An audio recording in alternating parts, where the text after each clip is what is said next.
মলে গিয়ে দুষ্টু বাচ্চা দুষ্টুমি। ও মামা, কি হয়েছে? তুমি আমাকে প্রতিদিন শপিং মলে নিয়ে আসো, আজকে আমাকে খেলনা কিনে দিতেই হবে। কোনো খেলনা টালনা হবে না। তুমি যদি আমাকে খেলনা না কিনে দাও, আমি কিন্তু এখানে বসে পড়বো। বসে পড়। মা তো আমার কোনো কথা পাত্তাই দিল না, তাহলে কি করবো? কি করে আইডিয়া! মা কিনে দেবে না তো কি হয়েছে, গিয়ে খেললে তো কোনো দোষ নেই, যাই গিয়ে খেলি। ওয়াও, ভুলে নাকি কি কিউট! এটাকে নিয়ে ফার্স্টে খেলি, গুলি গুলি ডাগি, খুব কিউট। ওকে নিয়ে খেলি একটু।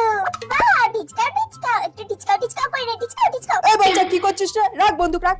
আবার এই কাকুটা চলে এসেছে, তোর ব্যাং ভালো লাগে না। কিউট কিউট ফ্যান, একটু হাওয়া খেয়ে নি। ও কি সুন্দর হাওয়া বু। এই বাচ্চা ফ্যান নিয়ে কি করছিস রে? এই কাকুটা তো খেলতে দিচ্ছে না, খালি সব জায়গায় চলে আসে। পচা কাকু